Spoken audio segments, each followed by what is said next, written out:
بەشی دووهەمی هەڵسەنگاندنی هاوبەشی کۆمیتەی ناوەندی حیزبی کۆمۆنیستی ئێران و هەیئەتی ئیجرایی ڕێکخراوی کرێکارانی شۆڕژگێڕی ئێران ڕاهی کاریگەر. پێشڕەوی بزوتنەوەی شۆڕژگێڕانەی ژینا لەسەر بەستێنی پێشهاتە خێراکانی ناوچەکە و جیهان.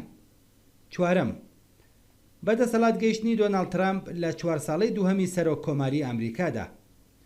ڕۆژی دووشەممە 20 ژانویە دۆناڵد ترامپی 78 ساڵە وەک یەکەم سەرۆک کۆماری ئەمریکا دوای 4 ساڵ دابڕان جارێکی تر گەڕایەوە ناو کۆشکی سپی.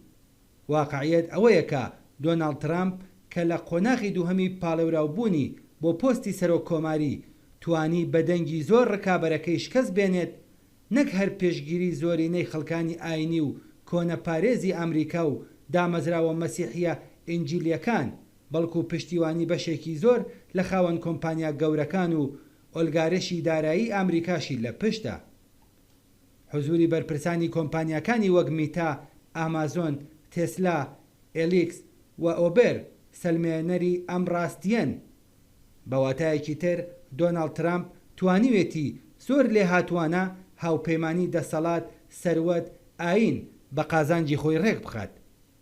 خاڵی جێگەی سەرنج ئەوەیە کە زیاتر لە 30 کەس لەوانەی کە ترامپ بۆ پۆستە حکومیەکان هەڵی بژاردوون لە زمرەی ملیاردێرەکانی ئەمریکان. ئەم سێگۆشەیە دەتوانێت بە پەرەسەندنی بیرۆکەی کۆنەپارێزانە و تەنانەت شێوە فاشیستیش گۆڕانکاریەکی بربڵاو لە کۆمەڵگەی ئەمریکادا دروست بکات. ئەمە ڕێک ئەو خاڵەیە کە ڕەوتە پێشڕە و سێکۆلار پێشکەوتن خواز و مۆدێرنەکانی کۆمەڵگەی ئەمریکای تووشی شۆک کردووە و ئەگەری پێکهاتنی گۆڕانکاریەکانی بنەڕەتی لە کۆمەڵگا و لاوازبوونی زیاتری بناغەکانی دموکراسی لەم وڵاتە نیگەرانی کردوون. بەڵام ئەوەی بۆ ئێرانیەکان و خەڵکی ناوچەکە گرنگە بریتیە لە سیاسەتەکانی بەرامبەر بە ئێران و ڕۆژهەڵاتی ناوەڕاست. یەکەم هەنگاوی ناوبراو واتە گوشارخستنە سەر دەوڵەتی نەتانیاهۆ بۆ قبولکردنی ڕێککەوتنی ئاگربەست دوای ساڵێک گەمە و خۆراگری. پێدەچێت سیاسەتی ئەم دەورەی ترامپ لە ناوچەکەدا جیاوازتر بێت لە دەورەی پێشووی. ڕەنگە بتوانین چەند خاڵێک لەم گۆڕانکاریە لە سیاسەت و هەڵوێستی ترامپ سەبارەت بە شەڕی ئیسرائیل لە دژی فەلەستین لە بەرچاو بگرین. یەکەم ئەوەی کە سیاسەتی ئاشکرا و بێشەرمانی جینۆسایدی ئیسرائیل لە غەزا خەڵکی عەرەب و موسڵمان و گەنجانی ڕۆژاوای بەجۆڕێک تۆڕە کردووە کە لە ئەگەری پشتگوێخستنی دەتوانێت زۆر مەترسیدار بێت بۆ سەر بەرژەوەندیە درێژخایەنەکانی دەوڵەتی ئەمریکا. سیاسەتە کۆمەڵکوژیەکانی جۆ بایدن بەرامبەر بە ئیسرائیل بەشێکی زۆر لە دەنگدەرانی عەرەب و موسڵمانی لە ویلایەتە سەرەکیەکانی ئەمریکا بەرەولای ترامپ پاڵێوەنا. دووهەم، دەوڵەتە عەرەبیەکانی ناوچەکە لەژێر گوشاری ڕایگشتی وڵاتەکانیان ناتوانن چاو لە تاوانەکانی ئیسرائیل لە فەلەستین بپۆشن و ئەمەش دەبێتە هۆی پەرەسەندنی گوشارەکانی ئەم بەشە لە دەسەڵاتدارانی عەرەب بۆ سەر ترامپ. ترامپ پەیوەندی ئابووری بربڵاوی لەگەڵ ئەو وڵاتانەدا هەیە و پەیوەندی ئەم وڵاتانەش لەگەڵ چین پرسێکە کە ترامپ ناتوانێت لە بەرچاوی نەگرێت. سێەم، لە نێوخۆی ئیسرائیلدا سیاسەتەکانی نەتانیاهۆ نەیانتوانیوە کۆمەڵگەی ئیسرائیل و لایەنەکانی ناو دەسەڵاتی ئەو وڵاتە یەک بخات.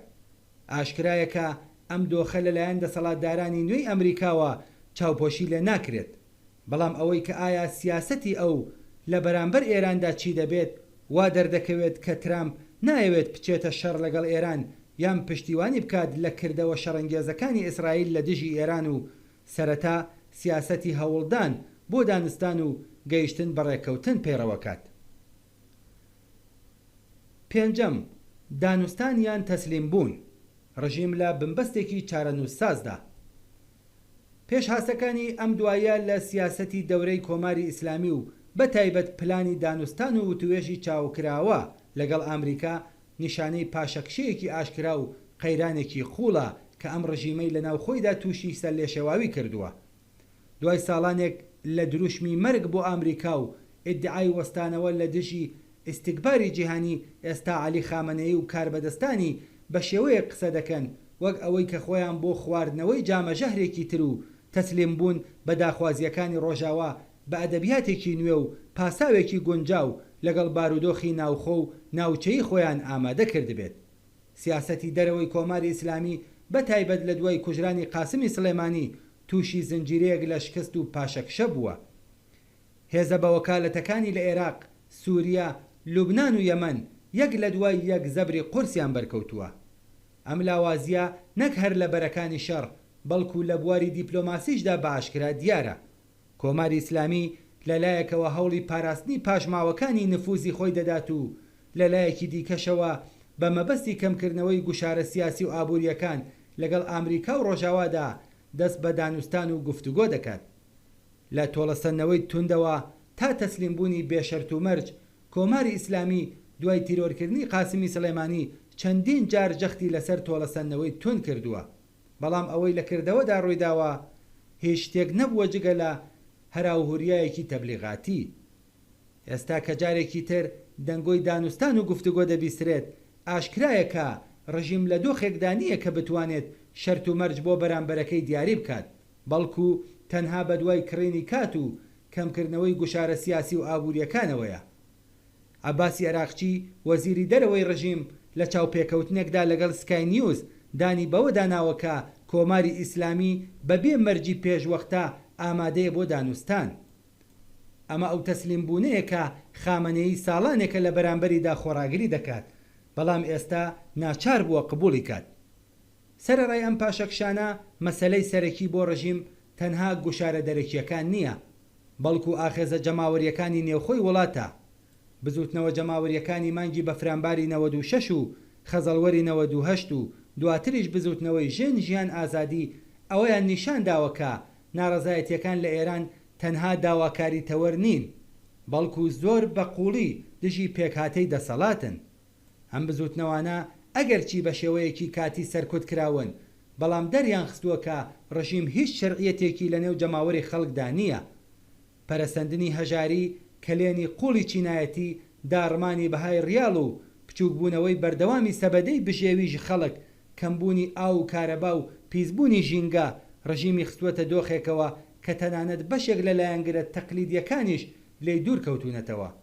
لەوەها هەلومەرجێکدا ئامریکا و هاوپەیمانەکانیشی لە هەوڵی لاوازکردنی هەرچی زیاتری کۆماری ئیسلامیدان، بەڵام نەک بە مەبەستی گۆڕانکاری بنەڕەتی، بەڵکو بە مەبەستی دەستەمۆکردن و بە چۆکداهێنان و کەمکردنەوەی زیانەکانی ڕژیم بۆ سەر بەرژەوەندیەکانی سەرمایەداری جیهانی. لەلایەکی دیکەوە بەشێک لە ئۆپۆزیسیۆنی ڕاست کە بەردەوام چاوی هیوایان بڕیوەتە دەستێوەردانی دەرەکی هەوڵەدەن کە ئەم دۆخە بقۆزنەوە و پرسی تێپەڕبوون لە کۆماری ئیسلامی لە ئاڵ و گۆڕێکی قوڵی کۆمەڵایەتیەوە بکەن بە گۆڕینی ڕژیم لە پێکهاتەی دەسەڵاتدا. ئەم ڕوانگەیە هەروەک لە ئەزمونە مێژوویەکانی دیکەشدا بینراوە، نەک هەر ئازادی، دێمۆکراسی، یەکسانی و خۆشبژێوی کۆمەڵایەتی لێ ناکەوێتەوە، بەڵکو تەنها فۆرمێکی نوێی ستەم و سەرەڕۆیی و نایەکسانی بەرهەم دەهێنێتەوە. ئەمڕۆ تاکە ڕێگای ڕاستەقینەی گۆڕانکاری، نەک دڵخۆشکردن بە دانوستانەکانی ڕژیم لەگەڵ ڕۆژاوا و دەستێوەردانی دەرەکی، بەڵکو بریتیە لە ڕێخستنی هەرچی زیاتری بەشە جۆراوجۆرەکانی چینی کرێکار، ژنان، خوێندکاران و چین و توێژەستەم لێکراوەکانی تری کۆمەلگا. بزوتنەوە شۆڕژگێڕەکانی ئێران دەبێت بەدیلێکی سۆسیالیستی و دێمۆکراتیک بەرەو پێش ببەن کە بتوانێت پێکهاتەکانی سەرکوت بە شێوەیەکی بنەڕەتی بگۆڕێت. نابێ خەبات لە پێناو ڕووخانی کۆماری ئیسلامی لە پرۆژەیەکدا کور بکرێتەوە تەنها بۆ جێگرەوەی ڕژیمێک بە ڕژیمێکی تر، بەڵکو دەبێ ببێتە ڕێگایەک بۆ بەدیهێنانی ئازادی، دێمۆکراسی، یەکسانی و دەسەڵاتدارەتی جەماوەر بەسەر چارەنووسی خۆیاندا. ڕەنگە ڕژیمی کۆماری ئیسلامی بتوانێت بەدانی ئیمتیازگەلێک بە ڕۆژاوا تەمەنی خۆی بۆ ماوەیەکی کورت درێژ بکاتەوە، بەڵام مێژوو نیشانی داوەکە هیچ ڕژیمێک ناتوانێت خۆی لە ئیرادەی جەماوەرێکی وشیار و خەباتکار دەرباز بکات.